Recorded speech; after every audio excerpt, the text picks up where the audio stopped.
Hello there, I'm Paul Ray from the official Teen Wolf Wiki, and today we're looking into the healing abilities that come with being a werewolf on Teen Wolf.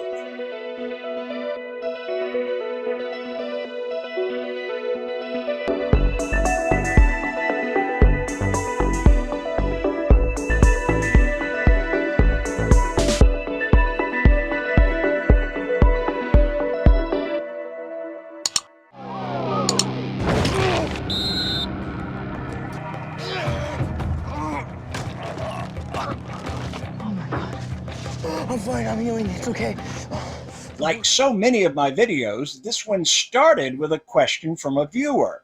Someone wanted to know if a werewolf bite could cure paralysis. The simple answer is maybe. The more complicated answer is that it depends on the type and the extent of the injury. Side effects may include anxiety, weight gain, acne, ulcerative colitis. Eesh. What if I told you that all of this could go away? The side effects, the symptoms, all of it. During the run of the show, we saw a werewolf bite instantly cured asthma and a seizure disorder. Those are both chronic illnesses, and while they can be life-changing and potentially devastating to the patient, those are both relatively easy fixes for any basic supernatural healing ability. I mean, asthma is basically an inflammation problem. The airways of the lungs swell and cut off your air supply. Since any level of inflammation, from a bug bite to rheumatoid arthritis, would instantly trigger a werewolf healing ability, you would instantly have no more asthma. Erica's situation is a little more complicated, but a werewolf bite offers something that is especially effective against epilepsy or other seizure disorders, or really anything having to do with the brain. As I posit in my series on the werewolf spark, the bite offers a transfer of electricity. In the Teen Wolf universe, it's divine electricity that originated with Zeus. Alphas share a little bit of their spark with anyone they bite, and the little spark is what makes you a werewolf. Since Erica's illness stems from a misfiring of the natural electricity inside the human brain, adding the werewolf spark onto her body's existing electrical system should solve that problem. Of course, seizure disorders can also be caused by a brain injury or a tumor or something else physical. If that's the case, we know for sure the werewolf healing ability does a good job of repairing tissue. So whatever was wrong in the brain could be fixed pretty quickly. Now let me be clear, the writers of the show used healing factor however they saw fit. I don't think they followed a strict set of rules. But what they showed us did establish some basics for how things work.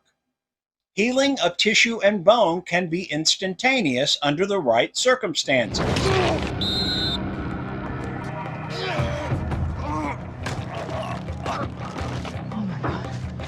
I'm fine, I'm healing, it's okay. It's caught your leg. Oh my God, your leg is broken. It's not for long. It's okay. It's okay. I'm fine. I'm fine. Healing can be stopped or slowed by any number of things. Just let me see it, okay? It's because they're from an alpha. It'll take longer to heal. I think I stopped healing. Bullets. Laced with Wolfsbane. You gotta go. I thought he'd be healing by now. So did I.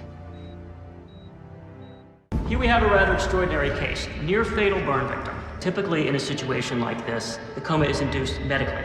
We're not sure how Mr. Hale became comatose, however.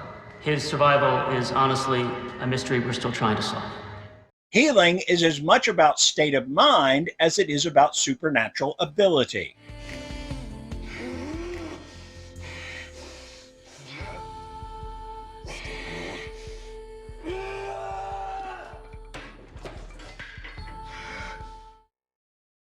Again, there are no hard and fast rules, but there is a basic framework here. The question that started all this is one of those what-if situations that didn't directly come up on the show, so this is all my speculation. Spinal injuries that cause paralysis among supernaturals, just like with humans, could either be simple or complex. A simple injury for a supernatural would be, say, a bullet that breaks the spinal cord. In such an instance, the severed nerves and bone just need to repair themselves, which we've seen can happen pretty quickly.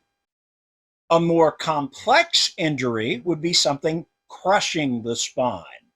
In this case, the healing factor has almost nothing to work with. It cannot, as far as we know, do the Deadpool thing and grow new limbs and organs.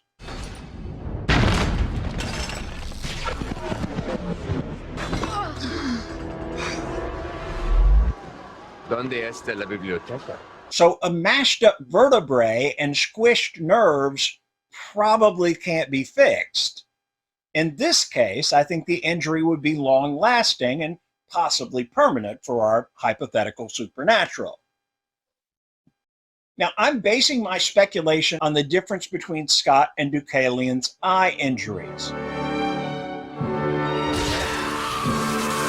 With Deucalion, Gerard really got in there and mashed his eyes, while at the same time burning all the surrounding tissue and cauterizing the optic nerves. The eyes will heal physically, but your sight is...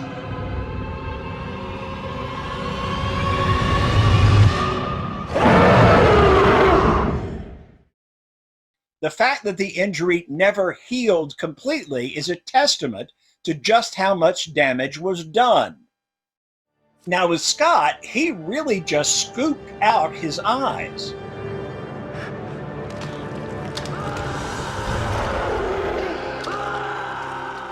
It was a clean severing of the tissue, and he might not have even hit the underlying nerves. He also must have left enough eye tissue behind for his body to regenerate. Now, I said before that it doesn't appear that werewolves can completely regenerate new organs, and I still stand by that. But we have seen them repair tissue as long as there's enough undamaged material to work with. So if Scott left enough of the different parts of the eye behind, it could grow back.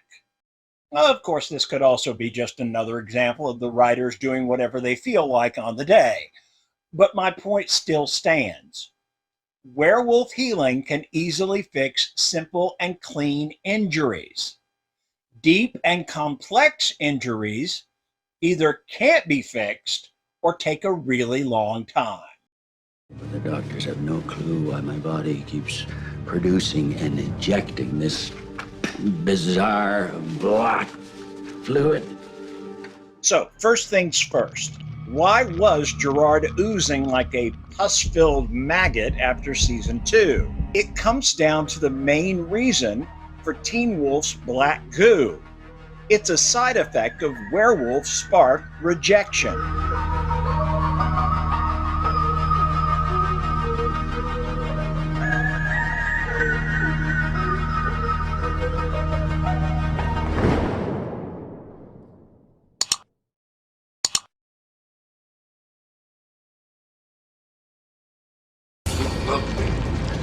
I think we need to hurry.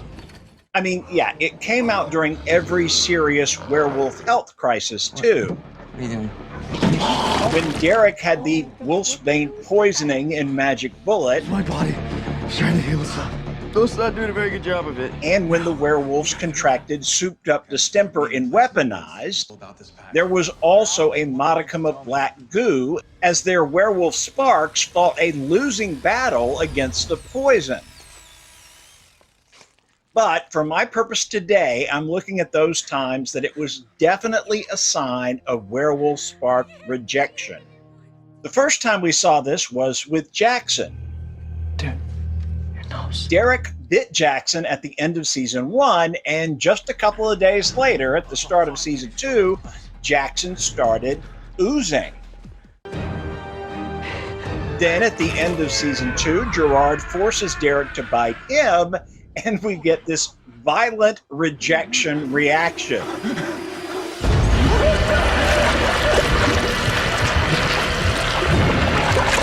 Good times, good times.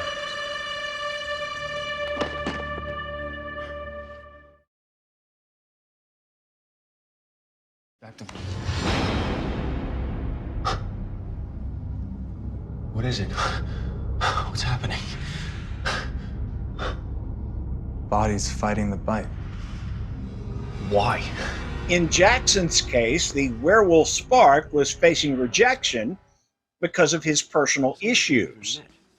Speaking of issues, this would be a good spot to push Colton Haynes' new book, Miss Memory Lane, available everywhere fine books are sold. Talk about art imitating life. Just saying. But I digress. So the spark kept trying to turn Jackson into a werewolf, but couldn't. It also couldn't just give up, because these sparks are apparently a curse from a god, and god curses are forever. It eventually was able to settle in with Jackson's twisted internal energy. The black goo stopped because the rejection crisis was solved.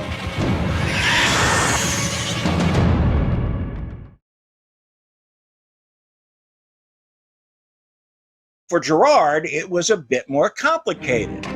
Drop us. Go. That rascally Scott McCall had replaced his pills. What were they? Cancer pills? Testosterone boosters? I don't know. Whatever. Scott replaced his pills, and for like a week, Gerard was ingesting straight up mountain ash. Scott and Deaton basically created one of these nifty mountain ash barriers around and through every single cell in Gerard's body. Along comes Derek's bite, and that little spark enters the old man, only to find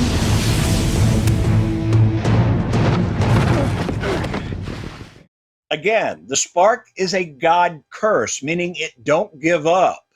But since the energy was literally blocked from carrying out the curse, it settled into a constant battle of trying to convert Gerard. Thus, he was in a constant state of rejection, and we get the pus-filled black ooze maggot.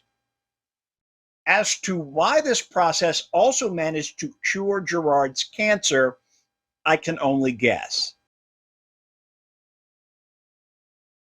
I would think that the curse is designed to keep the cursed person alive so that they can continue to suffer under the curse. I mean, what good is a curse if it just kills him? Where is the satisfaction for the god in that? Bored now. So that's why Gerard was destined to live out his life oozing black goo in a low-rent assisted living facility until his son decided to help rid him of this burden once and for all with some yellow Wolfsbane.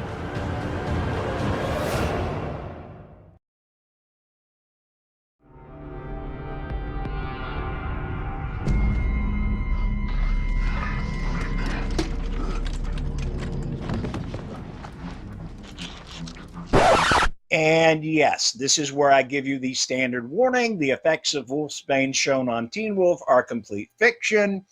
In real life, there are more than a dozen different types, and almost all of them are deadly to humans. Like, some of these will kill you within 6 hours.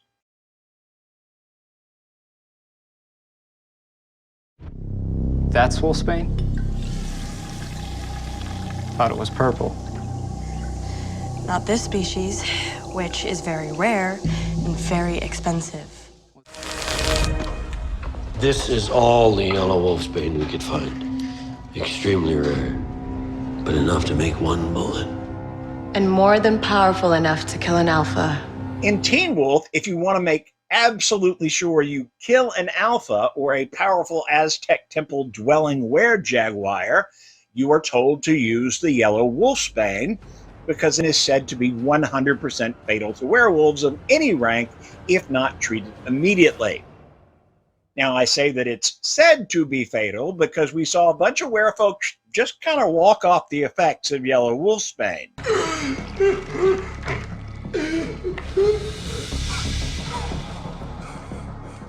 You're not gonna catch me. Not you. Not Peter. And not the Calaveras. No, you're not okay. It's yellow Wolfsbane. It's gonna kill you.